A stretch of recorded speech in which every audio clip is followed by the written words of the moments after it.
की हमें आवश्यकता होती है और अच्छे भोजन की जब हम बात कर रहे हैं योगाहार के सत्रों में, इस द्वितीय सत्र में, तो ये बात निरंतर सामने आई है कि हमने ग्रीन रेवोल्यूशन के बाद खूब अन्न उपजाया है और हमारे खेत खूब लहलाए हैं। लेकिन एक बात आती है, बात ये है कि जो अन्न हम प्राप्त कर रहे हैं, जिन बीजों से हम अन्न ले रहे हैं, अपने भंडार भर रहे हैं, अपना भोजन कर रहे हैं, असल में वो बीज कौन-सा है? तब बात ये आती है कि वो बीज जो कि अब न देसी रहा, न परंपरागत रहा और हाइब्रिड बीजों की हाई यील्डिंग वैरायटी के तहत हमने जो क्रॉप्स ली हैं, जो फसलें उत्पादित की हैं, वो दिखने में तो बहुत सारी रही लेकिन ऊर्जा की दृष्टि से, पोषण की दृष्टि से वो खोखली रही है। ये बात सामने आ रही है वैज्ञानिकों के बीच, किसानों के बीच और हम सब के बीच। इसी पर हम चर्चा कर रहे हैं आजकल बीच-बीच में प्रत्येक सप्ताह और वो बात है बीजों पर। हमारे देसी और परंपरागत बीजों पे हमने चर्चा करी है और आज इसी सिलसिले में हमारे साथ हैं इस योगाहार में उनका नाम नया नहीं है। अ, दीदी बहुत बार पहले भी आई हैं। आदरणीय श्रीमती श्वेता बधानी दीदी जी, आप उत्तरकाशी के उस क्षेत्र से हैं, जिस क्षेत्र में पुरोला नौगाँव क्षेत्र में जहाँ लाल धान के लिए क्षेत्र जाना जाता है, उसके संरक्षण के लिए, उत्पादन के लिए जाना जाता है। लाल धान के साथ ही आदरणीय श्वेता बधानी दीदी जो मिलेट्स की फसलें हैं, उनको बढ़ा रही हैं, बचा रही हैं और बढ़ा रही हैं। तो आज हम उनसे ही जानेंगे कि कैसे उत्तराखंड का उत्तरकाशी क्षेत्र और उत्तरकाशी क्षेत्र में आदरणीय श्वेता बदानी दीदी बीजों के संरक्षण और बीजों के उत्पादन को आगे बढ़ा रही हैं।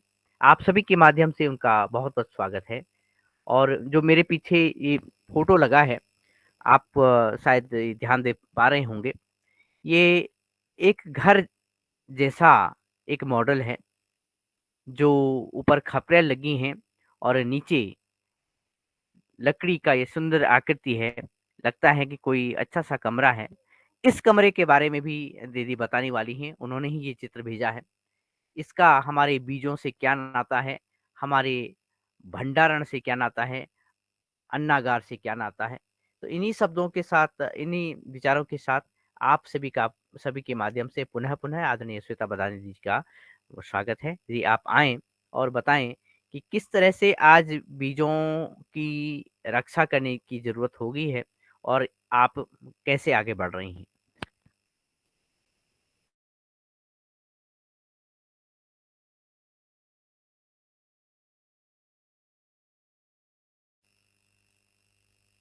आपका आपका माइक ऑन करिएगा दीदी।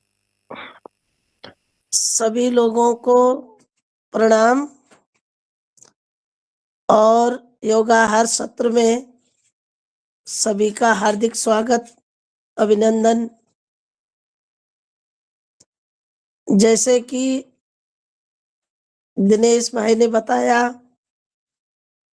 कि हम लोग उत्तरकाशी जिले के नौगांव पुरोला विकास खंड में यानी यमुना घाटी में बीज संरक्षण, संवर्धन और उत्पादन पे कार्य कर रहे हैं। मैं इससे पहले भी योगाहार सत्र में पहले भी एक बार जुड़ी थी, बीच-बीच में जुड़ती रहती हूँ। चलो आज आपने हमें दोबारा इस सत्र में जुड़ने का अवसर दिया, इसके लिए दिनेश भाई और समस्त टीम का हार्दिक धन्यवाद। हम लोग जो यहाँ पे काम कर रही हूँ, वो मैं अपनी जो हमारी एक संस्था है हिंसर, उस संस्था के माध्यम से भी करती हूँ और हमारा यहाँ पे एक संगठन है किसानों का, जिसका नाम है पर्वतीय कृषि उत्पादक स्वायत्त सहकारिता नौगांव। हम लोग मिल कर के एक आंदोलन ही कहूँगी मैं इसको, उस पे निकले हैं, जिसमें जो हमारे पहाड़ों में क्या है कि कोई हम लोग जो काम करते थे सदियों से, हमने उन चीज़ों को काफ़ी समय से देख रही हूँ मैं, खो रहे हम उन चीज़ों को और अभी उसके पीछे मुड़ के नहीं देख रहे थे।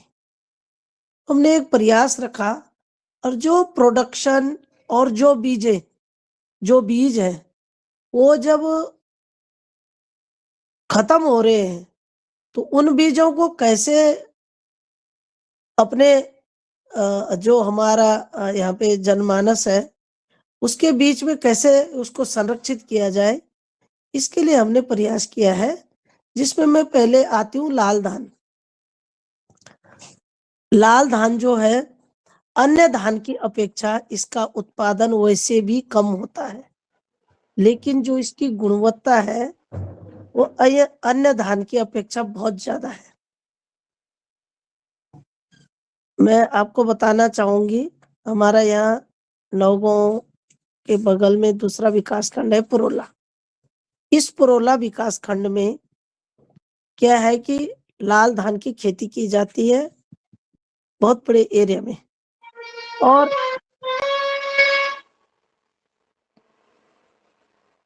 जो लाल धान की खेती हो रही है, उसमें क्या है कि आज की जो आधुनिक खेती है ना, आधुनिक खेती, मैं कहूँगी उसको उच्च तकनीक वाली खेती, उच्च प्रोडक्शन वाली खेती। उस खेती में ना जाकर के जो हमारे लोग हैं, किसान हैं, वो इसी लाल धान की खेती में टिके हैं। कुछ किसान उन्होंने उत्पादन घटा दिया है, लेकिन बहुत सारे किसान ऐसे हैं जो इसी खेती को में लगे हैं और उसी को उससे अपना जो क्या बोलूँगी उसको, अपनी आजीविका भी उसी से चला रहे हैं। तो हम लोगों ने उनको जब छोड़ रहे थे लोग कि इसमें इतना बेनिफिट नहीं है, तो हम लोगों ने उनको समझाया, ग्रुप एफपीओ बनाया और उन लोगों को जोड़ा, जिससे क्या है कि लोग उस खेती को, जो लाल धान की खेती है, उसको बरकरार रखे हैं और उसी में उन्होंने संभावनाएं खोजी हैं। आज लाल धान का इतना बड़ा मैं कहूँगी नाम है कि लाल धान ने उत्तराखंड तक का नाम, जो मैं आपको एक छोटा सा एग्जांपल दूंगी, जब लाल धान पे हम लोगों ने उसका प्रोडक्शन, उसकी प्रोसेसिंग और उसकी मार्केटिंग पे काम किया, तो भारत सरकार का एक कार्यक्रम है वन डिस्ट्रिक्ट वन प्रोडक्ट। तो हमारे जिले में लाल धान को ओडीओपी में सेलेक्ट किया है गवर्नमेंट ने, और जिसमें क्या है कि जब ओडीओपी का कंपटीशन हुआ पूरे देश में, तो भारत सरकार ने में पूरे देश के जितने जिले 596 के आसपास, उसमें इस जिले को दूसरा स्थान प्राप्त हुआ लाल धान पे। और इस लाल धान ने जिले को तो गौरवान्वित किया ही है, साथ साथ राज्य को भी गौरवान्वित किया है। तो कहने का मतलब ये है कि धान, जो लोगों ने काम किया है, उस काम से एक पहचान मिली है। और मैं आपको बता दूं, जो लाल धान है, इस लाल धान का क्या है कि प्रोडक्शन कम है अन्य धान की अपेक्षा। तो हम लोगों ने एक प्रयास किया इसमें कि कैसे इसको लोग इसी पे जुड़े रहे, लोगों का इसका प्रोडक्शन बढ़े। तो हमने क्या करा कि श्री विधि, उसको कहेंगे फसल सघनीकरण तकनीक होती है, जिसमें इस सिद्धांत से प्रोडक्शन बढ़ता है। इंग्लिश में कहते हैं इसको सिस्टम ऑफ राइस इंसेंटिफिकेशन, यानी कि फसल संघनीकरण तकनीक। इसमें क्या है कि जो फसल है उसका जो प्रोडक्शन है 1.5 से 2 गुना बढ़ता है। तो हमने धान में इस काम को आजमाया और इसमें सफलता भी मिली, क्योंकि इस तकनीक में मैं कहूँगी कम बीज, कम पानी, कम मेहनत और अधिक उत्पादन के सिद्धांत पे ये तकनीक काम करती है और इसको हमने लाल धान पे किया है। लोगों ने अब बोले बात बीज भी बचा, उसमें अब जिस खेत में 1 किलो बीज लगता था, उसमें 180 ग्राम बीज लगता है। तो लगा लो अगर पूरे क्षेत्र का हम बीज का वो कैलकुलेशन करें तो कई हजार टन तो बीज ही बचा है, बीज बचता है इस सिद्धांत में। तो इस सिद्धांत से क्या है, फिर प्रोडक्शन भी बढ़ा, प्रोडक्शन के साथ साथ उसकी गुणवत्ता के लिए प्रोसेसिंग का काम किया, प्रोसेसिंग का काम किया, फिर मार्केटिंग।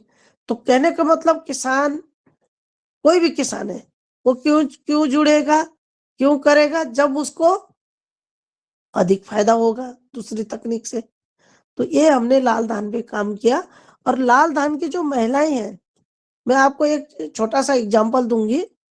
विगत जनवरी में 3-4 जनवरी को 2024 में हम लोग यहाँ पे एक कार्यक्रम हुआ था सरकार की ओर से उत्तरकाशी में, दीदी बुली कार्यक्रम, जिसमें माननीय मुख्यमंत्री जी भी आए थे।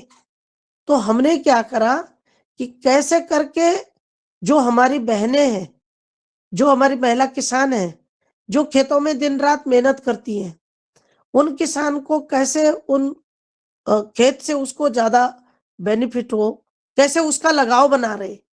तो इसके लिए वहां पे जब कार्यक्रम हुआ, हमने लाल धान की प्रोसेसिंग के बारे में, एक पहाड़ में हम लोग जा रहे थे, हमारी कुछ सभ्यताएं हैं, हमने उसमें क्या करा कि पहले से सदियों से चली आ रही चूड़ा, चूड़ा तो सुना होगा सभी लोगों ने।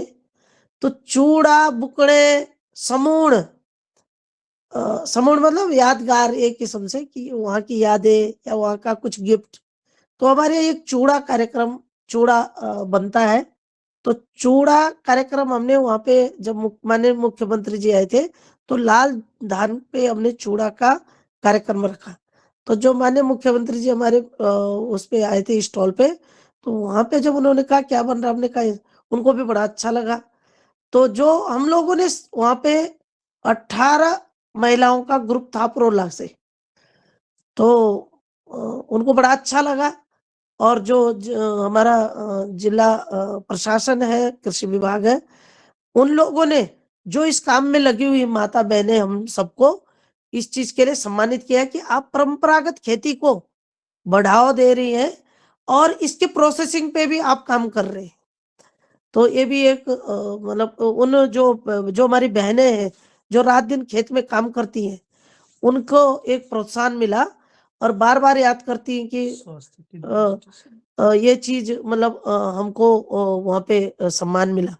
दूसरी मैं बात करती हूँ कि लाल धान को ही क्यों क्यों खाए, हम लाल धान का चावल क्यों खाए, उससे हमारी क्या है, लाल धान में बहुत अच्छा माना गया है। इसको जो शुगर, इसको खाने पे कभी शुगर होगा ही नहीं। दूसरी बात, इसमें वो तत्व है, सफेद धान खाने पे शुगर की मात्रा बढ़ती है, लाल धान के लेने से शुगर होगा ही नहीं, तो क्यों हम सफेद धान को खाएं, सफेद चावल को खाएं। तो ये सब चीजें हैं, पौष्टिकता है उसमें। और जो उसका वो निकलता है, मांड बोलते हैं उसको, हमारे यहाँ क्या करते हैं कि जो छोटे बच्चे हैं, उनको, जो बहुत छोटा बच्चा होता है 6 महीने से 12 महीने या 1 साल के बीच में या 1.5 साल के बीच में, तो उसका मांड निकालते हैं और दाल, जैसे दाल का पानी देते हैं बच्चे को, ऐसे इसको देते हैं। तो ये मतलब बहुत अच्छा है। स्वास्थ्य की दृष्टि से, और मैं कहूँ इतनी डिमांड है कि क्षेत्र पूरा नहीं कर पा रहा है। हिमाचल, यानी कि पूरे देश में यहाँ से लाल धान का चावल जाता है, प्रोला के चावल के नाम से फेमस है ये हमारा लाल धान। और दूसरी मैं बात करती हूँ वो सिरियन की। इस पे कुछ कहना है किसी को तो बीच में क्वेश्चन क्वेश्चन भी हो सकता है ना? जी, अभी आप जब आपकी वार्ता होगी तो कोई 7:30 से आपसे प्रश्न भी आएँगे आपके पास। तो अभी जी। ये जब लाल धान की बात कर रहे हैं और उनके साथ 3 अन्य या मिलेट्स की जो बात की जा रही है, उस पे हम आएँगे। लेकिन उससे पहले शायद हमारे अ, युगाहरियों के मन में ये भी प्रश्न होगा कि जो लाल धान है, ये जो औषधीय इसका महत्व आपने बताया, ये अन हमारे स्वास्थ्य के लिए बड़ा अच्छा है। शुगर फ्री जो जिन लोगों को शुगर है तो हमारे शरीर में शुगर कंट्रोल भी ऐसे अन्नों के माध्यम से किया जाता है। दूसरा जब आपने कहा कि इस क्षेत्र में विशेषतः लाल धान होता है और एक नाम आपने बताया कि बताया भी कि हिमाचल प्रदेश और अन्य भागों में इ इसको खरीदा जाता है। तो एक एक बात भी ये देखने को मिली। जी, आदरणीय उमा शंकर जी, आपका जी, धन्यवाद। कि हिमाचल की जो किसान हैं, वहाँ के जो बासिंदे हैं, वो पुरोला आते हैं और कुंटलों-कुंटल लाल धान ले जाते हैं। वो किसान जो कि सेब उत्पादक हैं, तो इसमें क्या केमिस्ट्री है? इसमें वो लोग यहाँ आते हैं, लाल धान यहाँ से ले जाते हैं, अपना सेब बेचते हैं। तो इनको लाल धान में क्या स्वाद रहता है या लाल धान ही ये क्यों उपभोग में लाते हैं, क्यों खाते हैं? एक प्रश्न ये मन में कौतूहल का विषय बन रहा है। जी शेमोल जी, मैं आपको बता दूं कि लाल जो धान है ना, इसमें रोग प्रतिरोधक क्षमता अन्य चावल की अपेक्षा बहुत ज्यादा है। मैंने बताया शुगर फ्री है। अगर इसको जो हार्ट हार्ट से संबंधित जो पेशेंट है, वो लाल धान को ही यूज करते हैं, क्योंकि इसमें रोग प्रतिरोधक क्षमता ज्यादा है, तो व्यक्ति खाएगा ही खाएगा।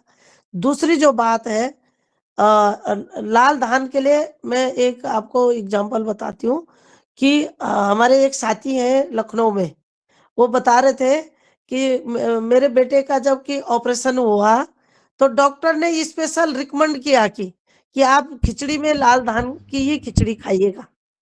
तो बोल रहे कि लाल धान की इतनी मैं प्रोला में की जॉब करता हूँ, लखनऊ में मेरे बेटे का ऑपरेशन हुआ, तो डॉक्टर ने जब रिकमेंड किया, तो मुझे भी लगा कि मतलब लाल धान की इतनी वो है वहां पे कि मेडिकल स्टोर में आधा किलो से एक पाव, मतलब 250 ग्राम की पैकिंग पैकिंग में लखनऊ में भी लाल धान मिलता है कि मैंने खरीदा खुद अपने बेटे के जब मैं लखनऊ में था। तो उसकी जो औषधीय गुण है, उस औषधीय गुण की वजह से लोग उसको खाते हैं। और मैं कहती हूँ कि कई लोग तो इसको थोड़ा ही थोड़ा, क्योंकि कॉस्टली है। यहीं पे हमारे जो प्रोला है या हमारा यहाँ नौगो में 3K जैविक स्टोर है हमारा, और उसमें हम प्रेजेंट टाइम में 120 रुपए हमारा खुले में बिकता है, और जब हम पैकिंग कर देते हैं तो 130 रुपए में हम लोग यहीं पे नौगो में जहाँ प्रोडक्शन हो रहा, नौगो प्रोला में, यहाँ इतना मतलब कॉस्टली है।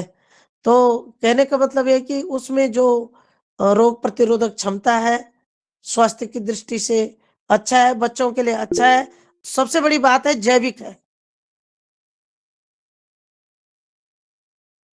जी, जी। और इसी लाल धान पे आगे भी चर्चा होगी। पिछली बार आपने बताया था कि जीआई टैग इसको मिलने वाला है, इस पे भी बात होगी। लेकिन पहले हम पहुँचते हैं Patanjali organic research institute Haridwar, वहाँ से आदरणीय पवन सर हैं, उनका हैंड रेज़ है। जी सर, आप वार्ता रखें। जी, जी सर। धन्यवाद बिंदु जी। नमस्कार प्रधान जी, आपको बहुत-बहुत अभिनंदन। मेरी अपनी यात्राओं में पुरोला एक बड़ा अहम पड़ाव रहा। नौगांव भी एक प्रभाव पड़ा हो रहा, और मैंने यहाँ की परिस्थिति को बदलते हुए देखा। जब पूर्व में लगभग 20-25 साल पहले जब यहाँ पर केवल लाल धान ही ज़्यादा मात्रा में होता था, और उसके बाद यहाँ पर अचानक टमाटर की खेती को विस्तृत रूप दिया गया, और टमाटर की खेती को करने से लोगों की एक तो आय में वृद्धि निश्चित रूप से हुई, लेकिन उसमें केमिकल का उपयोग करके भी यहाँ की परिस्थिति को और यहाँ की जो उसमें टमाटर की पौधे में लगने वाले जो झाड़ी थे, पेड़ थे, चिड़के ही चाहे वो डंडे थे, उससे उसमें, और अब वापस जब लाल धान प्रचल अब फिर से जीआई टैग भी शायद इसको मिल गया है, और इसका और ज़्यादा महत्व धीरे-धीरे पुनः बढ़ते जा रहा है। तो इस बदलाव को आपके दृष्टिकोण से आप कैसे देखते हैं?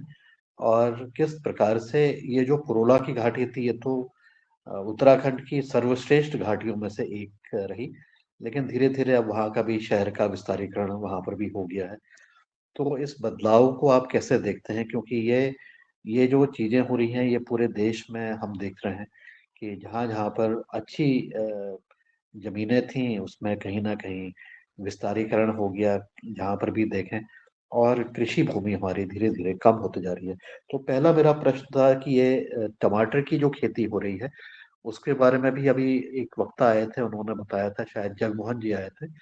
उन्होंने बताया था कि हमारा करीब कई करोड़ों का यहाँ पर टर्नओवर हो गया है, और उसमें जो अब रसायन जो पहले इस्तेमाल हो रहे थे, अब भी शायद इस्तेमाल हो रहे हैं, उसको, और अब ये जो खेती है, धान की खेती है, उसमें क्या किस नज़रिए से आप देखती हैं? इस बारे में आप बताएँगे तो बहुत हमें सुन के बहुत अच्छा लगेगा। जी, नमस्कार।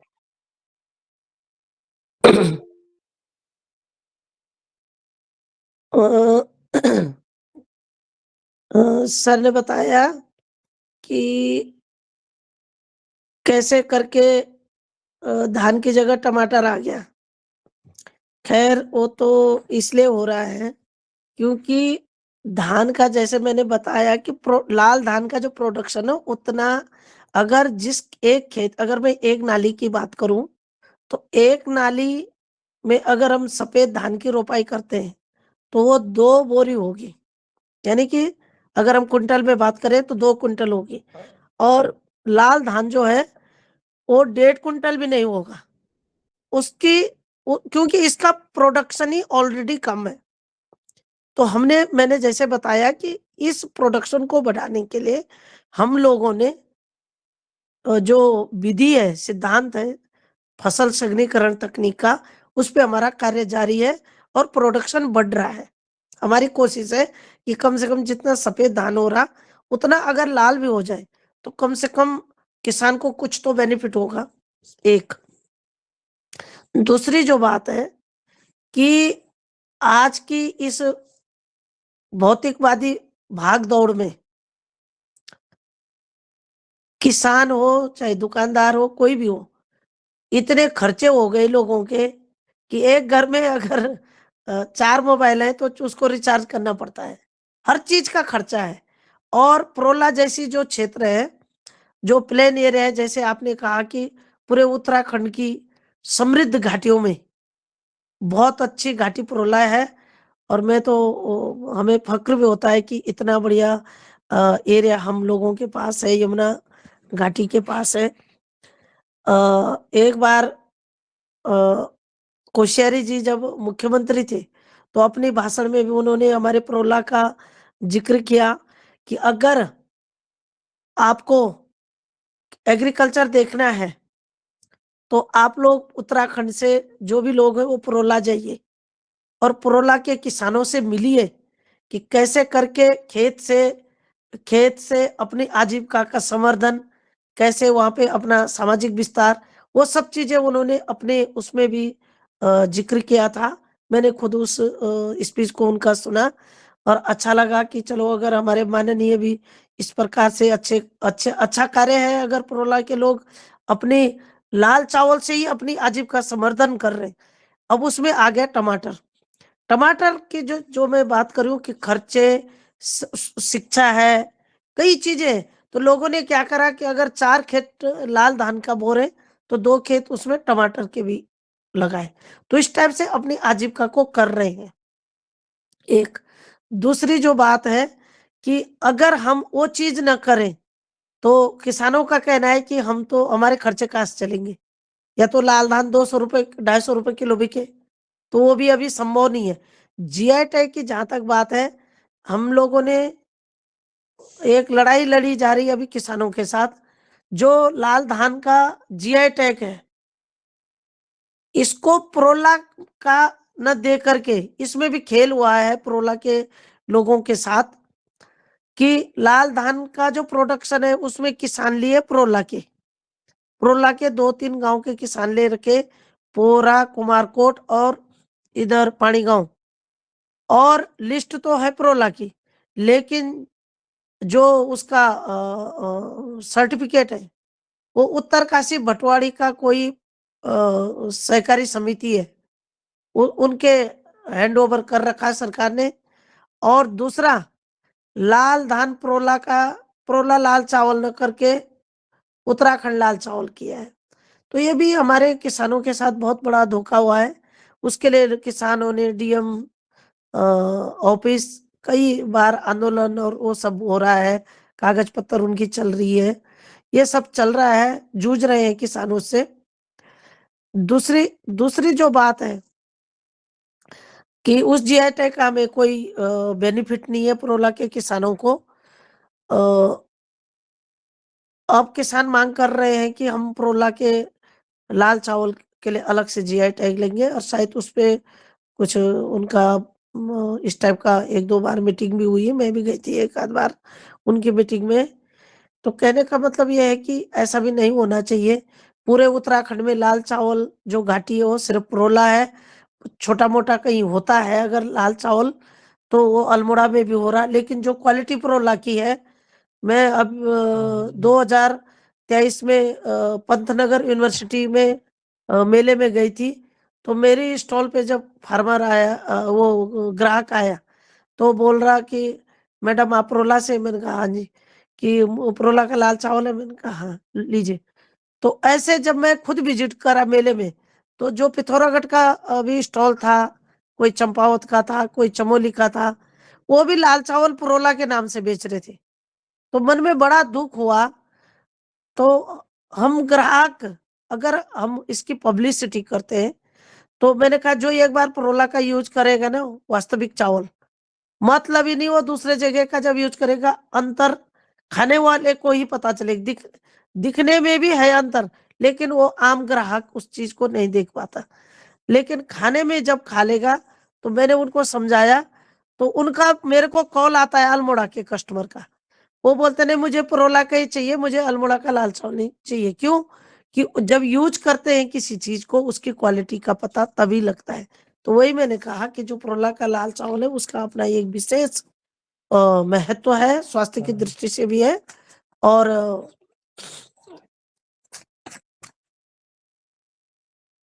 दूसरी बात है जो कमल रामासिराई घाटी है, प्रोला में भी 2 वैली है ना, नीचे की घाटी को बोलते हैं कमल सिराई, और ऊपर की तरफ जो क्या बोलते हैं इसको, रामासिराई। रामासिराई में इतना प्रोडक्शन है, जैसे कि दिनेश जी ने कहा था कि हिमाचल के लोग भी, हिमाचल के लोग इसलिए डिपेंड है हमारे प्रोला के लाल चावल पे कि उनके यहाँ चावल ही नहीं होता। तो शुरू से इतने जागरूक है कि वो आकर के पूरा कई टन सीजन जब लाल चावल की कटाई होती है, तो धान ही ले जाते हैं, वो चावल भी कम ले जाते हैं बना हुआ। क्यों? कि वो ट्रक के ट्रक उन्होंने धान ले गए, अपना स्टोर कर दिया, किन्नौर किन्नौर तक के लोग ले जाते हैं वहाँ पे। रामपुर, किन्नौर और इधर पूरा, और पूरे वो वर्ष भर का वो अपना पूरा पूरा मतलब मैं कहूँगी कई डिस्ट्रिक्ट डिपेंड है परोला पे। अब परोला आज जब जीआई जीआई का जो खेल हुआ है, अब इसमें भी कई लोग कन्फ्यूजन है। अब कोई हरिद्वार के हैं, कोई देहरादून के हैं, वो अन्य जगह से चावल खरीद करके प्रोला के नाम पे खेल हो रहा है। तो इससे प्रोला के जब हमारे जो किसान हैं, उनसे मेरी बातचीत होती है तो बोलते हैं कि आज आज जो क्वालिटी पे जो तो जाते हैं वो तो प्रोला से ही खरीद रहे हैं। मेरा भी खुद जैविक स्टोर है। तो मेरे यहाँ भी जो एक बार आ जाता है प्रोला के चावल खरीदने, वो बार-बार आता है। मेरे रिपीट कस्टमर हैं बहुत ज़्यादा। क्यों? कि मैं उनको 2 वैरायटी दिखाती हूँ कि ये दूसरे जगह की भी है। मैंने ला रखी है दूसरे जगह की। आप इसको भी ले सकते हैं, तो मैं डिमांड करती हूँ।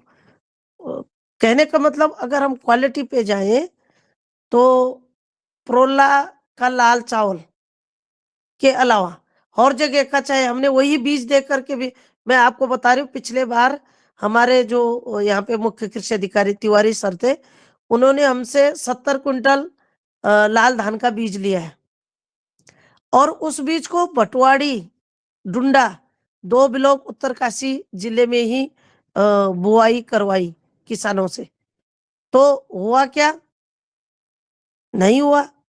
उतना बढ़िया हुआ ही नहीं और जो हुआ भी उसकी क्वालिटी उतनी बढ़िया नहीं क्योंकि जो प्रोला का जो मैं जैसे एरिया है वो विशेष रूप से उसी धान के लिए ज़्यादा उपयुक्त है।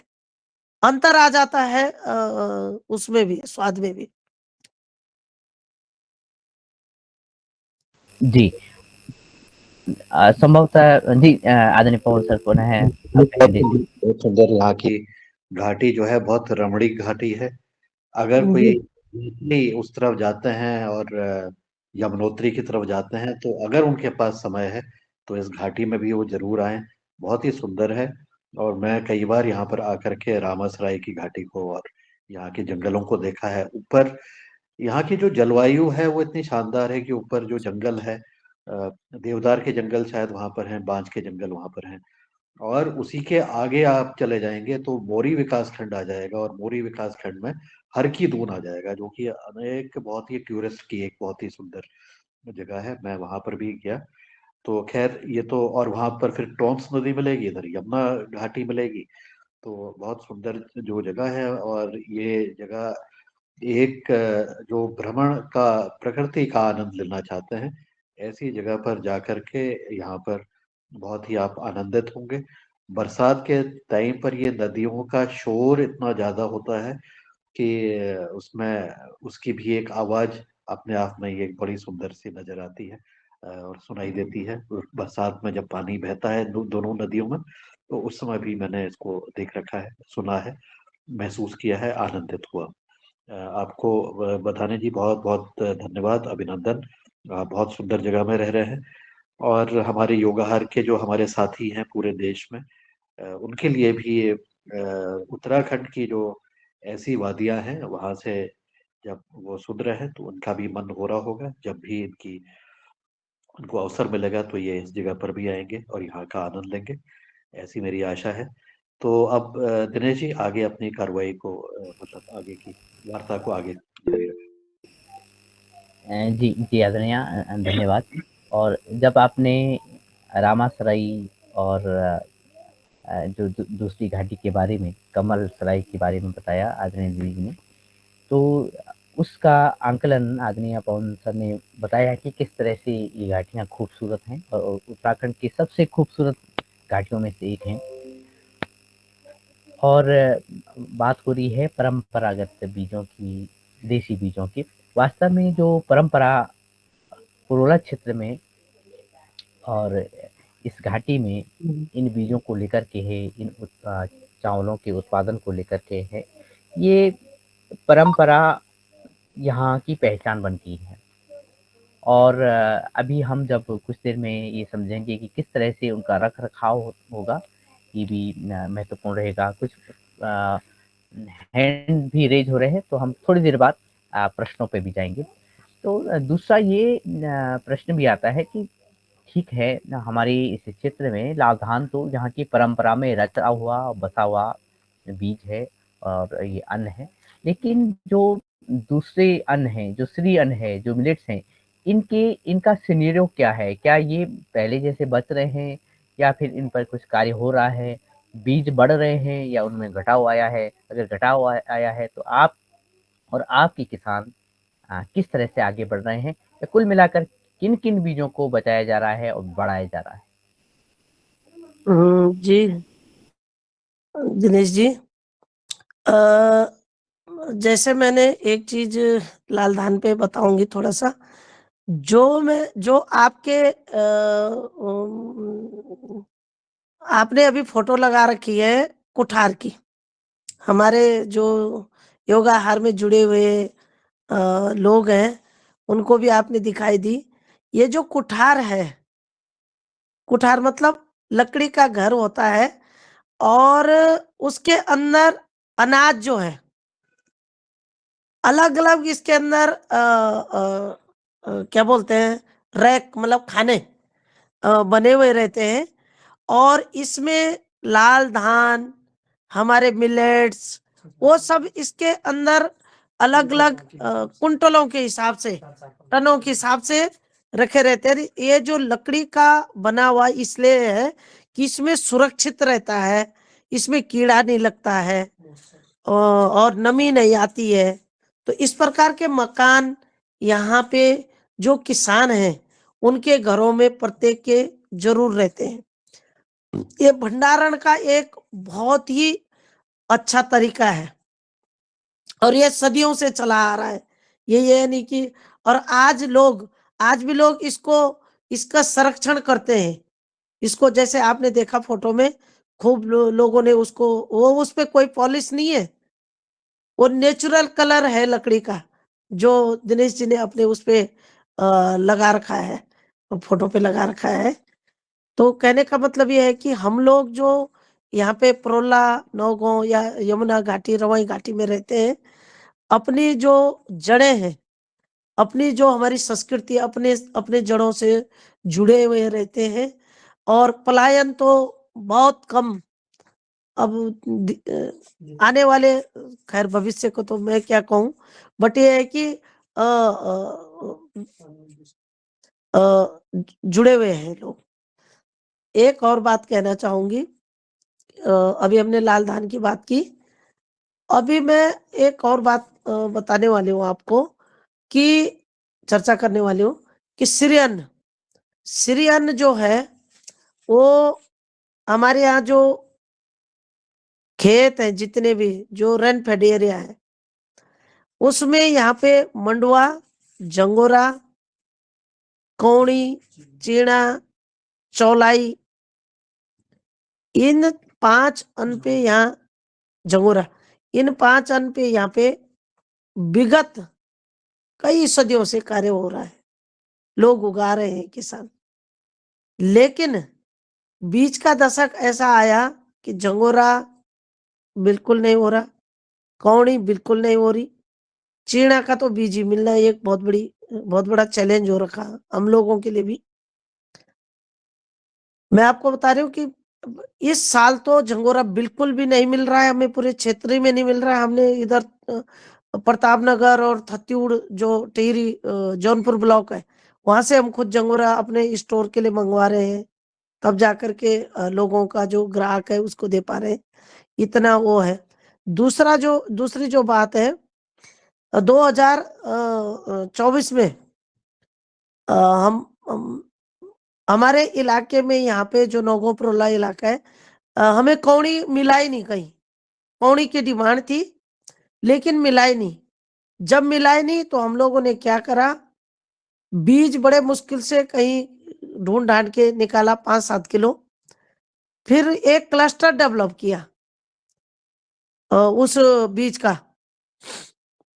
और जब क्लस्टर हम लोगों ने डेवलप करा, वहाँ के किसानों के ये बीज हम लोगों ने अपने उस प्रयास से दिया, तो इस बार हमें अच्छा-सा एक मात्रा वहाँ पे क्या बोलती हूँ, कौड़ी की हमें इस 4-5 कुंटल हमें कौड़ी मिल गई है और हमने उसको प्रोसेस किसानों को भी हमने अच्छे मतलब ठीक रेट दिए, क्योंकि उसमें इतनी मेहनत होती नहीं है। ये जो हमारे मोटे अनाज है यानी मिलेट्स है, इसमें अन्य मैं कहती हूँ टमाटर या जो हमारी दूसरे कैश क्रॉप है, उनकी अपेक्षा इसमें ज़्यादा मेहनत नहीं लगती है।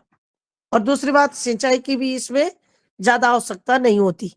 तो यहाँ जो कौड़ी है, कौड़ी को बचाने का हमने प्रयास किया। आज लगा लो, आज कौड़ी अब लोग हर जगह लगाने लग गए। हम लोगों ने जब उनको अपने एफपीओ के माध्यम से प्रेरित किया कि इसको लगाइए, इसकी मार्केट में डिमांड है। असल में हुआ क्या है, पहले झंगोरा, मंडवा या चौलाई, जो भी हमारे ये मिलेट्स हैं, कौड़ी, इनका मार्केट वैल्यू कुछ नहीं थी। लोग 15 रुपए 20 रुपए किलो में मंडवा खरीदते थे। तो किसानों को भी लगा कि जब इसमें इनकम ही नहीं है, महंगाई इतनी बढ़ रही, तो क्यों हम इसको उगाएं। उसकी जगह दूसरी फसलों ने ले ली है। अब लोग मटर लगा रहे रेनफेड एरिया में। तो जब इस विगत 3-4 साल से जब कैंपेन चले मिलेट्स के, तो क्या हुआ, आज लोग मंडुआ बहुत ज़्यादा लगा रहे हैं। मेरी अभी पिछले दिनों में खानसी एक गाँव पड़ता है या नौगाँव ब्लॉक में, हमारे एपीओ का के मेंबर हैं वहाँ पे, क्लस्टर है हमारा। तो मैंने एक माताजी से पूछा, मैंने कहा इस पिछले बार आपने कितने खेत मंडुए के बोए और इस बार कितने बोए? तो बता रही थी कि पहले हम 4-5 ही बोते थे, इस बार मैंने 15 बो रखे। तो मैंने प्रश्न किया क्यों? बोल रहे ये रेट ठीक मिल रहा है। 40-42 रुपए किलो सरकार खरीद रही है, और जो हम और लोग भी हैं, हम लोग भी अच्छा रेट देते हैं उनको, 40 रुपए किलो उनको नगद मिल जाता है। तो दिक्कत क्या है? मतलब दिक्कत ये है कि जब मार्केट वैल्यू बढ़ेगी किसी भी चीज़ की, तो किसान उसके लिए आगे आएगा, और ये होना भी चाहिए। किसान को अच्छा रेट मिलना चाहिए, तभी तो हमारी खेती भी आबाद रहेगी, हमारे लोग पलायन भी रुकेगा उससे।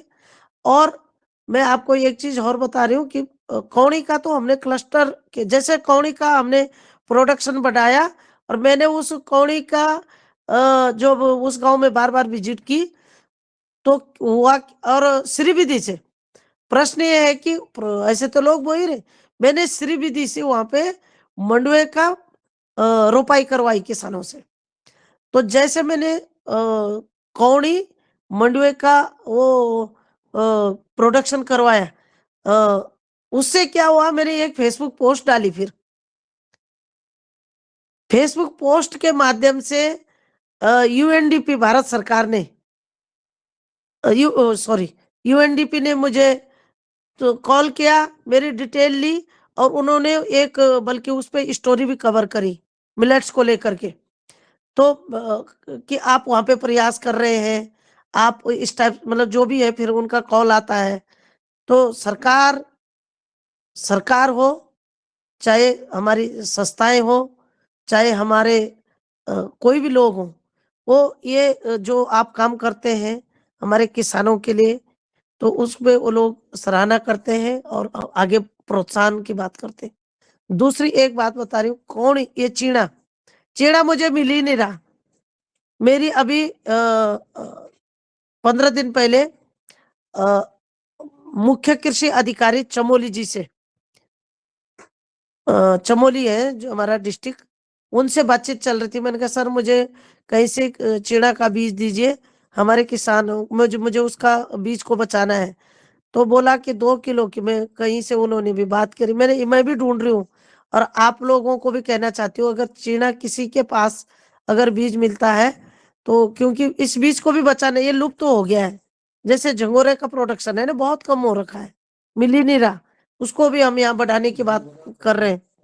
तो झंगोरा, कौड़ी, चीड़ा, चीड़ा तो है ही नहीं, तो चीड़ा के लिए हम लोग प्रयास कर रहे हैं। क्लस्टर हमने किसानों से बात कर रखी, बस बीज मिलने पे बात है, और शायद वो सर मुझे भेजेंगे, शायद 2 ही किलो बोल रहे थे। मैंने कहा इस बार आप 2 ही किलो दो, 2 से 4 बन जाएगा, 4 से फिर ऐसे से बीज हम लोग करते हैं। दूसरी एक मैं आपको बता रही हूँ, मेरे घर के पास जहाँ मैं रहती हूँ नौगाँव में, मैंने खुद अपने किचन गार्डन में कौड़ी ये सब मिलेट्स बोए हैं। आपका ये क्या बोलते हैं, चौलाई, मंडुआ, जंगोरा, ये सारे मैं खुद बोती हूँ, और मैंने कुछ फोटो भी भेजी है दिनेश जी को। हमने उसका संरक्षण भी किया है, और उस बीज को भी मैं किसानों को देती हूँ। जो किसान बोलते हैं कि हमारे पास जंगोरे का बीज नहीं है, हमारे पास मंडुआ, सिर्फ मंडुआ ऐसा है जो हर जगह मिल जाएगा। चौलाई भी मिल ही जाती, बाद बाकी झंगोरा भी नहीं मिलता, उसका बीज भी मतलब कहूँगी कि कठिन ही है। तो इस प्रकार से हम प्रयास कर रहे हैं और उसका प्रोसेसिंग यूनिट भी लगा रखा है, ताकि लोगों को दिक्कत ना हो और उसकी मार्केटिंग के लिए आउटलेट और स्टॉल जगह-जगह अभी हम शायद बसंतोत्सव होने वाला है राजभवन देहरादून में, वहाँ पे भी किसानों को लेके जाते हैं और प्रयास करते हैं कि किसानों का भी एक्सपोज़र हो और वो उसको भी लगे कि जब इस चीज़ की वैल्यू है तो इस चीज़ को करना चाहिए।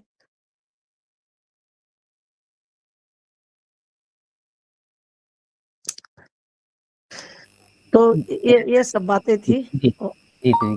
आपने आपने बताया कि किस तरह से एक तो बात ये आई है कि जो परंपरा में इस घाटी की जो मुख्य फसल है धान, लाल धान, वो आगे बढ़ रहा है। लेकिन किसानों को कुछ ज़्यादा आमदनी मिल जाए, इनकम मिल जाए, आजीविका मिल जाए, उसके लिए लोगों ने कुछ हट करके भी कार्य करना शुरू किया। जैसे आदरणीय पवन सर ने भी कहा कि कुछ किसानों के पास हमें टमाटर मिल जाएँगे। आपने कहा कि जो मिलेट्स की फसलें हैं, जो कि क्षेत्र से इस समय काफ़ी समय से देखने को मिल रहा है कि उसकी पैदावार घटी है या चीड़ा जैसी फसलों की तो उसके बीज ही मिलना कठिन है। तो इस घाटी को अगर हम देखते हैं तो इस तरह से एक नज़रिया बनता है कि कुछ फसलें जिनकी डिमांड रही हैं, वो लगातार निरंतर बढ़ती रही है और किसानों ने उसको अम, उपजाया है, उसका उत्पादन किया है और उसके ग्राहक भी अच्छे बने हैं।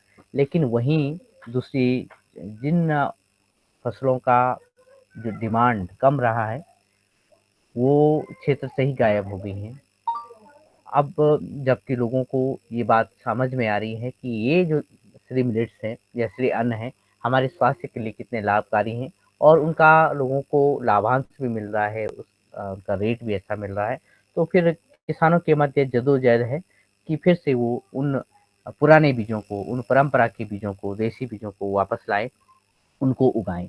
आपकी अच्छी पहल रही है कि आपने श्री विधि का प्रयोग मिलेट्स में भी किया और उसमें उत्पादन अच्छा हो रहा है, ये आपने बताया।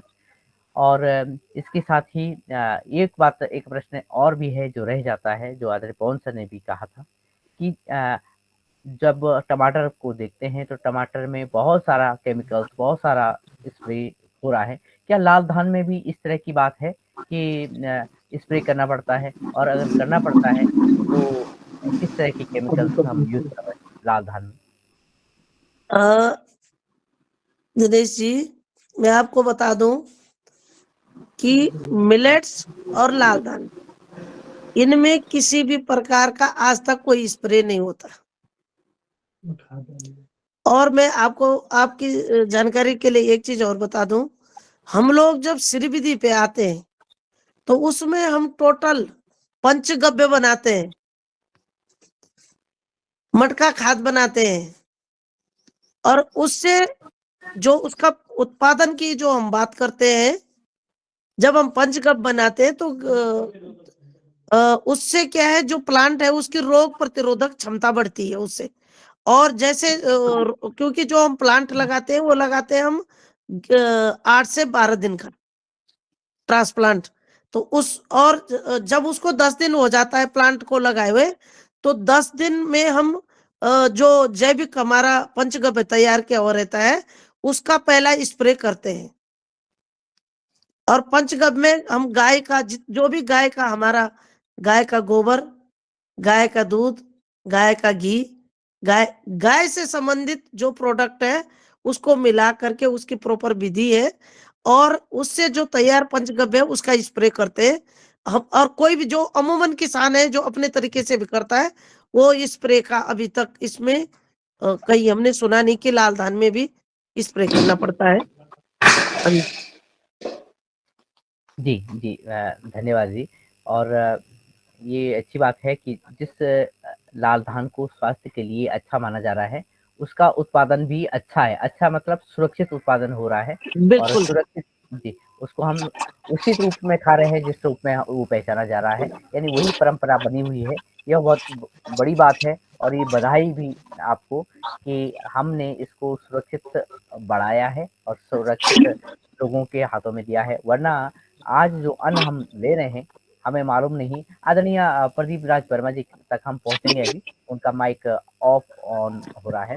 तो ये निश्चित है कि हम स्वस्थ उत्पादन कर रहे हैं और स्वास्थ्यवर्धक और एक प्रश्न ये भी है कि जैसे आपने एफपीओ भी बनाया है, तो आप एफपीओ में कितने ऐसे किसान हैं जो लाल धान का उत्पादन कर रहे हैं? क्या सभी लोग लाल धान उत्पादित हो रहा है सभी के द्वारा, या श्री जो अन्न है उनको भी लोग बचा रहे हैं, बढ़ा रहे हैं?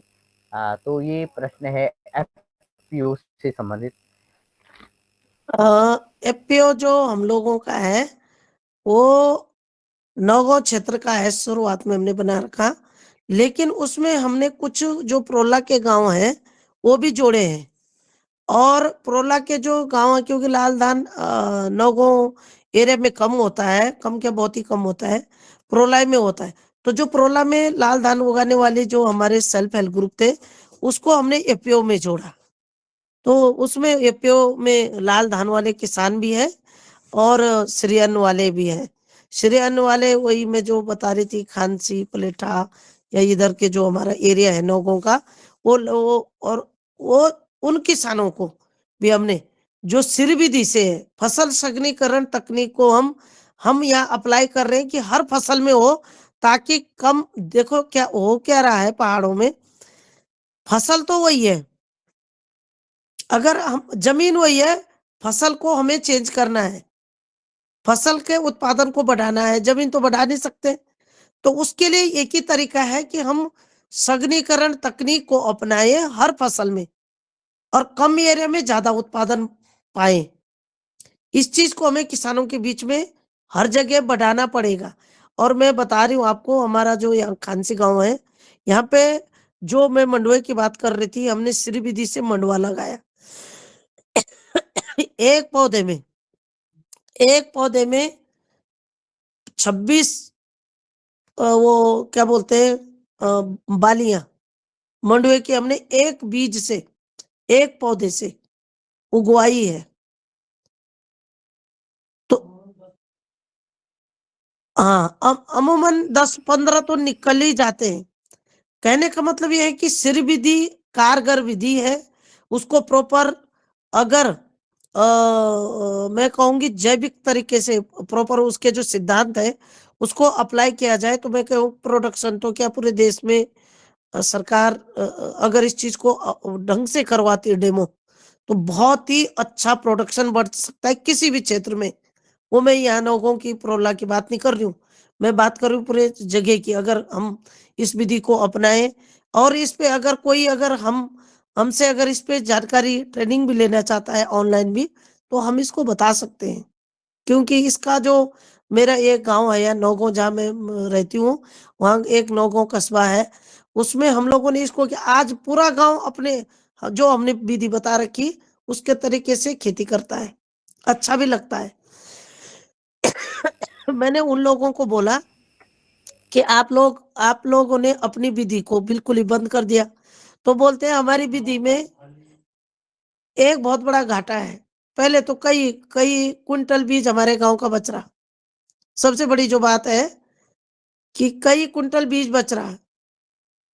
क्योंकि जब हम नर्सरी डालते हैं किसी चीज की, तो उसमें क्या है कि नर्सरी की निराई गुड़ाई करने का भी उसमें भी समय लगता है, दिहाड़ी जाती है मजदूर की, अगर कोई खुद नहीं कर रहा। तो किसानों का कहना यह था कि हम लोगों को उसमें हमारा समय भी बच रहा है। जी, जी। अब ये वार्ता जारी रहेगी। अभी आदरणीय प्रदीप राज वर्मा जी तक मैं पहुँचता हूँ, और उनका प्रश्न था, काफ़ी पहले हैंड रेज़ था। सर आप हाँ, बिल्कुल।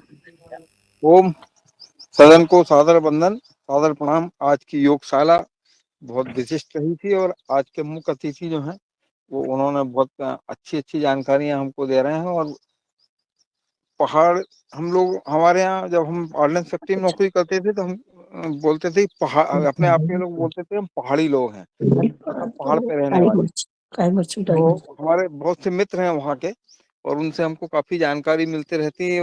मैंने ऐसा महसूस किया कि वहाँ के लोग जितने, वहाँ का वातावरण सुंदर है, उतने ही वहाँ के लोग सुंदर हैं, उतने ही वहाँ के लोगों के दिल सुंदर हैं। तो मैं इनको नमन बिल्कुल। करता हूँ, प्रणाम करता हूँ और ये पूछ रहा हूँ कि श्री विधि के बारे में थोड़ी-सी जानकारी यदि दें, तो ज़्यादा अच्छा होगा। और दूसरी बात, लाल चावल हम लोगों को उपलब्ध हो जाएगा क्या? बिल्कुल हो जाएगा सर। जी, निश्चित ही ये प्रश्न 2 प्रश्न हैं। एक प्रश्न ऐसा है कि जो लाल चावल उपलब्ध होने का है, उसके बारे में आदरणीय दीदी जी बताएँगी। दूसरी बात है श्री विधि के बारे में, तो एक दिन पुनः दीदी जी से निवेदन करेंगे, क्योंकि अभी समय कुछ कम है, शायद प्रश्न ज़्यादा बिल्कुल, होंगे और बिल्कुल। अभी जी, जी। लाल धान के बारे में मैं बताना चाहती हूँ कि अगर आपको लाल धान चाहिए तो धान भी मिल जाएगा बीज के लिए, और आपको अगर चावल चाहिए तो चावल भी मिल जाएगा। दोनों ऑप्शन है, क्योंकि हमारा जो एपीओ है वो उत्पादन भी कर रहे हैं और मार्केटिंग भी हम लोग करते हैं, क्योंकि हमारी एपीओ के यहाँ प्रोसेसिंग यूनिट भी है और आउटलेट भी है, और ऑनलाइन भी हम बेचते हैं, ऑफलाइन भी बेचते हैं। जो भी आप लोगों को सही लगता है हम करेंगे। दूसरे श्री बीज भी मिल जाएँगे ना? बिल्कुल मतलब मिल अन्य मिल जाएंगे। जाएँगे? जी, बहुत मिल जाएंगे धन्यवाद। बिल्कुल, चीना छोड़ के और सब मिल जाएंगे। जी, जी, निश्चित ही, और हम ये कोशिश रहेगी कि चीड़ा के बीज वहाँ पे उपलब्ध हों, क्योंकि अभी जब पिछले किसानों से वार्ता कर रहे थे, तो इधर उड़ीसा में और साउथ में भी लोग चीड़ा अच्छा उत्पादन कर रहे हैं चीड़ा का। तो इसी क्रम में आदरणीय रमेश चंद मेहरा सर, आपका प्रश्न है। जी ओम, सदन को नमन। आज की चर्चा बहुत अच्छी चल रही है, पर जैसे कि हमको जो जानकारी मिल रही है उसमें ये, जैसे प्रदीप राज जी ने कहा कि अब बीज, तो हमारे यहाँ मैदानी क्षेत्र में जो लाल धान है वो हो सकती है। जैसे मैं नर्मदापुरम मध्य प्रदेश में रहता हूँ, और फिर जैसे आपने कहा कि उस वो गुणवत्ता नहीं रहेगी, तो फिर उसका औचित्य ही जो है, उसकी गुणवत्ता नहीं रहेगी तो समाप्त हो जाता है। तो इसमें आपका क्या कहना है? नहीं, आप ट्राई कीजिए, हो सकता है आपकी मिट्टी की देखो, हमें तो प्रोला की मिट्टी की खुशबू अच्छी लगती है, क्योंकि जो वो तो आप अभी एक सैंपल मेरा महाराष्ट्र मुंबई भी गया है धान का।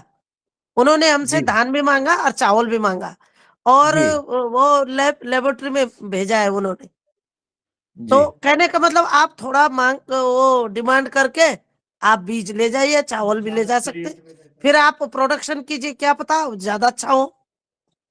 जी जी प्रयोग करने में देखो, प्रयोग करने से क्या है, रिजल्ट तभी आएगा जब आप प्रयोग करेंगे, क्योंकि जी जी। अलग अलग क्षेत्र की अलग अलग भौगोलिक परिस्थिति होती है ना। तो हाँ अभी जी, मैं इसीलिए आपको तो। बता रही हूँ, मेरठ के एक किसान मुझे पंतनगर मेले में मिले थे, और उन्होंने मेरा एड्रेस ले गया और मेरे से सारे जितने भी मिलेट्स हैं सबकी उन्होंने डिमांड की 1-1 किलो। तो मैंने उनको जब भेजा, इतना बढ़िया उनके, हमें सोचती थी कौड़ी नहीं होगी, इतना जबरदस्त। वो बोल रहे मैडम जी आपको कितने कुंटल कौड़ी चाहिए, उन्होंने बड़े खेत बो दिया उसका। 2 किलो कौड़ी लेके, क्योंकि कौड़ी का बीज बारीक होता है, और उनका जबरदस्त उन्होंने फोटो भेजी मुझे और बोल रहे बहुत ज्यादा है, मैं अच्छा वो कर रहा हूँ, जंगोरा पहाड़ का बहुत अच्छा हो रहा हुआ।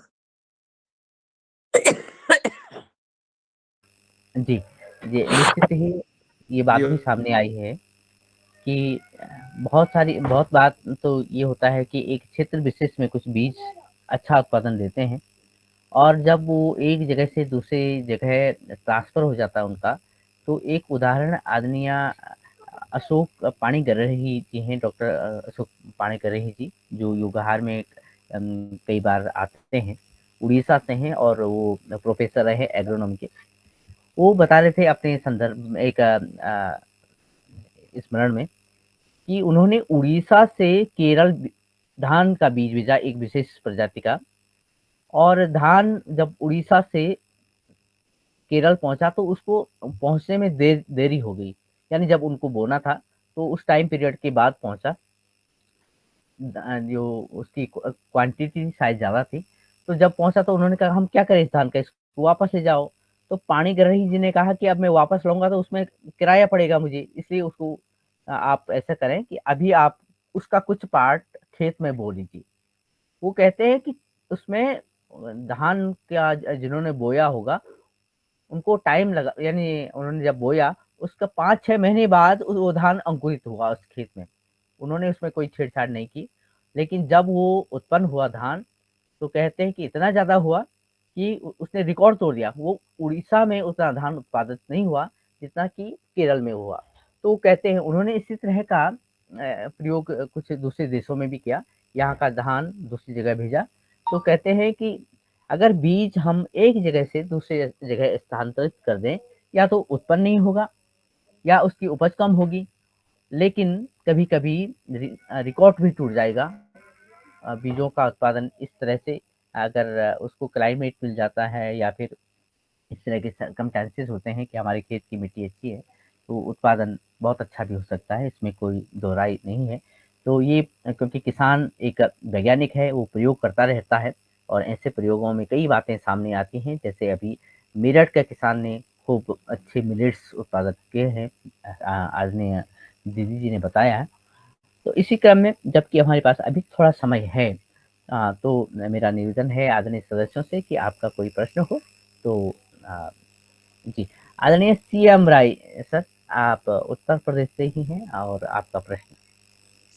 जी ओम, सदन को प्रणाम।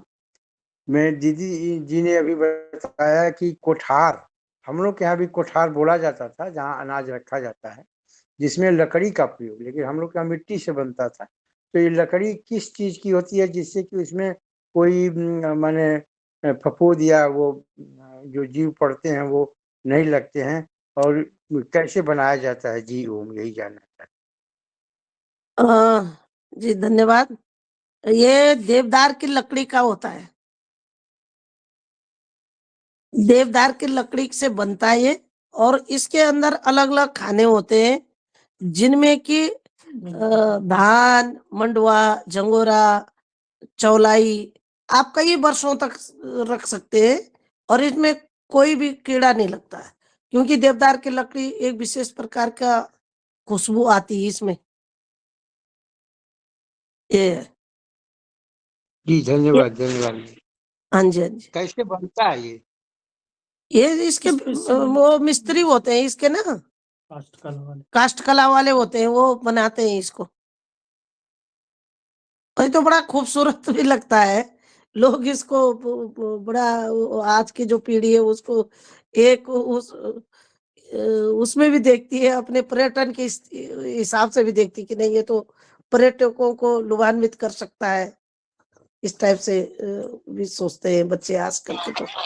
जी, सबसे अच्छी बात तो है कि इसमें कीड़ा नहीं पड़ता है और कई वर्षों तक रखा जाता है, तो ये बहुत अच्छी सी बात है। हाँ जी, जी, हाँ जी। इसकी लकड़ी वहाँ मिल जाएगी? सर लकड़ी पे तो बहुत रोक है खैर गवर्नमेंट की। पहले के बने हुए हैं। आज की डेट में अगर बनाएंगे तो एक उठा तो बहुत पहले लकड़ी मिलनी कठिन है। लकड़ी अभी जो सूखे पेड़ हैं जो गिर जाते हैं, सूख जाते हैं, उनको तो वो वो तो फॉरेस्ट मिल से सकती है। फॉरेस्ट से उसकी वो लेनी पड़ती स्वीकृति। गांव के लिए ही उपलब्ध है। अवेलेबिलिटी मतलब लकड़ी की नहीं है। वैसे कैल का बनाते हैं, चीट का बनाते हैं, किसी भी चीज को बना सकते हैं वैसे किसी भी लकड़ी से। जी, जी, निश्चित बात है कि जो देवदार है, ये खूब अच्छा वृक्ष है, औषधीय कई गुण उसमें हैं, और क्योंकि जैसे देवदार है, देवताओं का दार है, देवताओं का वृक्ष है, देवदार भी इसका इंग्लिश नेम है, और इसका जो कुठार है या बर्तन है, इसमें इस तरह की तासीर होती है कि अगर इसमें अपने बीजों को रखा जाए, तो अलग से कोटिंग करने की आवश्यकता नहीं होती है और बीज सुरक्षित रहते हैं।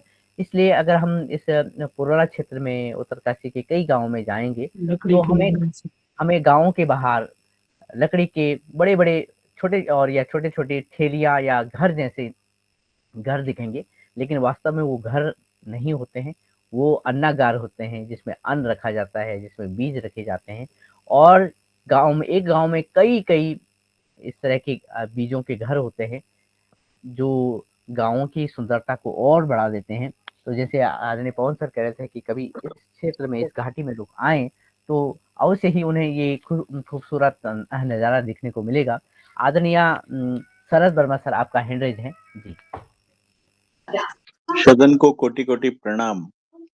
आज की योगशाला बहुत अच्छी रही और आज हमारे मुख्य अतिथि जी जो चर्चा कर रहे हैं वो बहुत महत्वपूर्ण है। और मैं चाहता हूं कि जो मिलेट्स भारत सरकार ने या मोदी जी ने जब से मिलेट्स के बारे में पूरे विश्व को दिखाया है, तो इसका आपको फायदा कितना हुआ? इसका आपका बाहर भी जाता है विदेशों में, इसके बारे में भी बताइए। सर नमस्कार। मैं आपको बताना चाहती हूँ कि जब मिलेट्स पे कैंपेन चला तो उत्तराखंड ने देहरादून में बहुत बड़ा श्री अन्न महोत्सव आयोजित किया था सरकार ने। उसका भी बहुत पब्लिसिटी हुई और मैं विगत अक्टूबर 2023 में हम लोग भारत अंतर्राष्ट्रीय व्यापार मेला दिल्ली में हम लोगों ने प्रतिभाग किया था, हमारे एफपीओ ने। और वहाँ पे पूरे देश के स्टॉल लगी थी और 12 अन्य देशों की स्टॉलें थी। तो वहाँ जब हम लोगों ने ये सब जो मिलेट्स के कस्टमर आए हमारे उस पे, क्योंकि हम तो उत्तराखंड पवेलियन और जीआई पवेलियन 2 जगह हमारे एफपीओ ने स्टॉल लगा रखी थी। तो पूरे देश के जो बायर है वो घूम रहे थे वहां पे। लोगों ने डिमांड दी, हमको बड़ी-बड़ी डिमांड है, इतनी बड़ी डिमांड दी कि उतना तो मैं कह रही हूँ पूरे उत्तराखंड में प्रोडक्शन नहीं है। लेकिन फिर भी फिर भी उन बायर का कहना था कि उत्तराखंड का जो मिलेट्स है, मिलेट्स तो पूरे देश में हो रहा है, लेकिन उत्तराखंड की मिलेट्स की अपनी अलग पहचान है। उसकी जो क्या बोलूँ उसकी मतलब क्वालिटी, गुणवत्ता वो अन्य राज्य से अलग है, मतलब अच्छी है। डिमांड तो बहुत बड़ी-बड़ी आ रही और हमें अच्छा भी लगा कि वो लोग अगर ऐसा सब, क्योंकि वो तो वो जो बड़े बायर हैं, जो विदेशों में बेचते हैं, कोई कनाडा बेचता है, कोई वियतनाम, बता रहे थे कि हम लोग इतने पर अब तो छोटी-छोटी डिमांडें हमने भी भेजा है उन लोगों को। जैसे उन्होंने कहा कि 50 क्विंटल मंडवा दे दो, हम लोगों ने दिया है। लाल धान भी उन लोगों ने दिल्ली में अभी भी हमारा ऑनलाइन जाता है कई बार, और बड़ी जो डिमांड है वो तो ऑफलाइन ही जाता है। तो जी कहने का बिल्कुल, मतलब बहुत ये है कि मिलेट्स के कैंपेनिंग से किसानों को निश्चित तौर से फायदा हुआ है और मैं तो कहूँगी एक किसानों में भी अवेयरनेस आ रही है इससे। और लोग अपनी जो खेती, जैसे मैंने बोला एक गांव है यहाँ पे कानसी, वहाँ पे तो लोगों में मिलेट्स को लेकर के मंडुआ का इतना जबरदस्त प्रोडक्शन होता है उस गांव में। कई ट्रक मंडुआ एक ही गांव से निकल रहा है और लोग कर भी रहे हैं क्योंकि उनकी रन फेड एरिया है। तो अच्छी बात है, लोग मतलब अपने पैटर्न पे वापस आ रहे। ये एक मतलब मैं तो कहूँगी अच्छा साइन है मतलब। दूसरी एक चीज़ मैं इसी में ऐड करना चाहूँगी, जो बात आ रही थी कि लाल धान को अगर दूसरी जगह बीज ले जाए तो होगा कि नहीं होगा। वो जो सर ने बताया था, दिनेश जी ने बताया कि कभी-कभी प्रोडक्शन वास्तव में दूसरी जगह बहुत हाई होता है, जैसे वो मेरठ के किसान ने किया। एक में अखबार की कटिंग पड़ रही थी गया की। गया में 4 गुना तक श्रीविधि से जब प्रोडक्शन किया किसानों ने, तो 4 गुना तक प्रोडक्शन हुआ है। एक अखबार की कटिंग पढ़ रही थी मैं कुछ दिन पहले। तो ऐसा नहीं है, अगर हम सिद्धांत और वो सब चीज़ें करते हैं, तो निश्चित तौर पे अगर हम फॉलो करते हैं उस चीज़ को, निश्चित तौर पे सफलता मिलती है और यही हमें किसानों के बीच में करना भी है। क्योंकि जब हमारा एग्जाम्पल सक्सेस होगा, किसान उस पे ज़्यादा, क्योंकि किसान को ज़रा-सा भी नुकसान होता है तो उसको एकदम वो हर्ट होता है। तो हमें वही विधि अप्लाई करनी है जिससे किसान प्रेरित हो और उसको बेनिफिट हो। Thank you. और कोई प्रश्न है तो पूछ सकते हैं। आपका मोबाइल नंबर चाहिए। जी, अच्छा। मोबाइल नंबर मैं चैट बॉक्स में डाल देता हूँ हाँ जी। और साथ में आदरणीय रमेश मेहरा सर आपका अपना हैंड रेज़ है।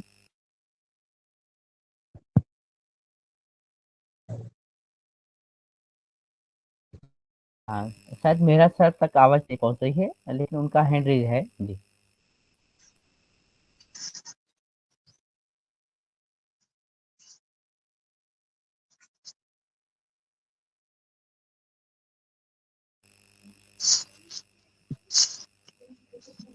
आदरणीय विक्रम चौहान जी, आपका माइक भी ऑन है और संभवतः कुछ आप पूछना या बताना चाह रहे हैं, फिर आपका स्वागत है।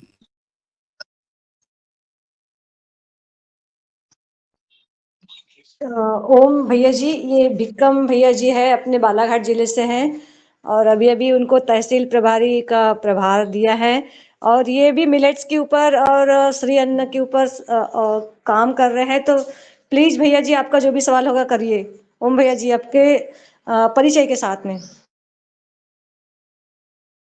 माइक ऑन करिए भैया जी।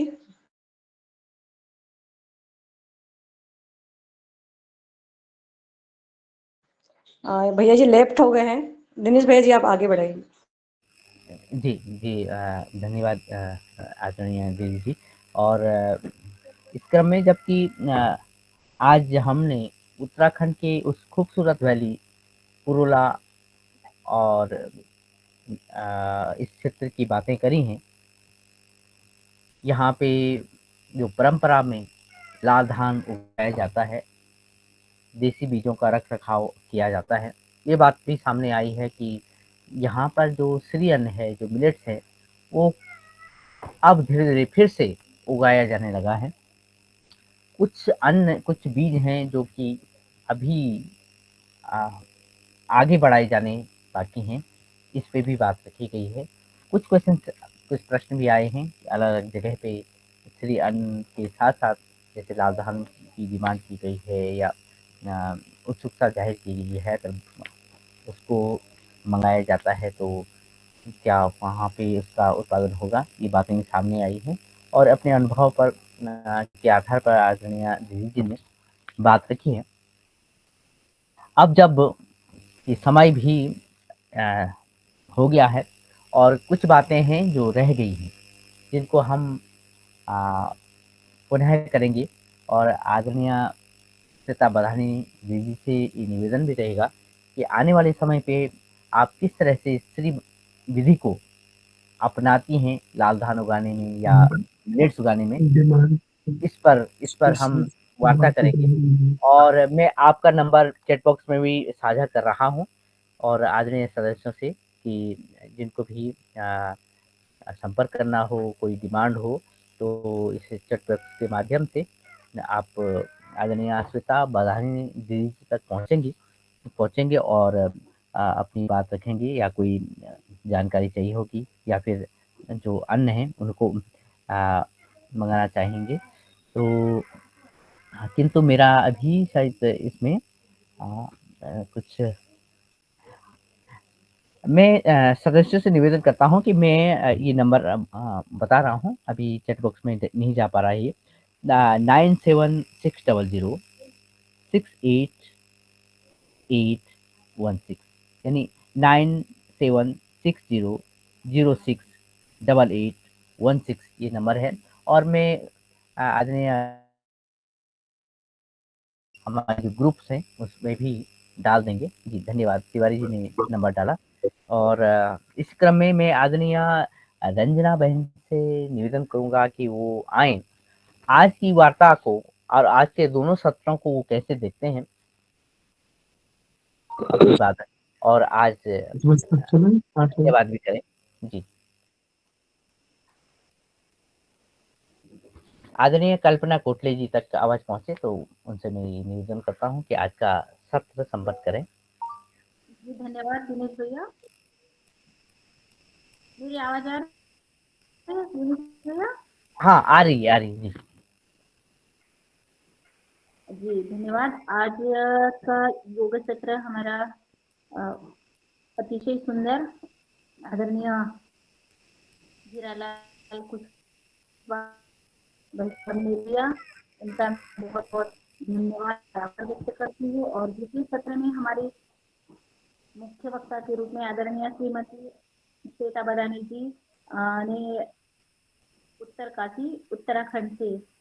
उन्होंने आज देसी बीज बचाने पर अपनी वार्ता रखी और सदन में अतिशय सुंदर चर्चा हुई। सबने सवाल किए और बीज उन्होंने लाल धान के बारे में बताया, लाल चावल के बारे में बताया और मिलेट्स के बारे में भी बताया। बहुत अच्छी उनकी जानकारी सदन में उपलब्ध हुई। आपका मैं बहुत बहुत धन्यवाद और आभार व्यक्त करती हूँ। इसके साथ हमारे सदन में सभी भाई बहन जुड़े, आप सभी का भी मैं बहुत बहुत धन्यवाद और आभार व्यक्त करती हूँ। और यही पर अब कार्यक्रम को विराम देंगे। कल फिर से नई ऊर्जा के साथ योगाहार कार्यक्रम। तब तक सबको जय श्री राम।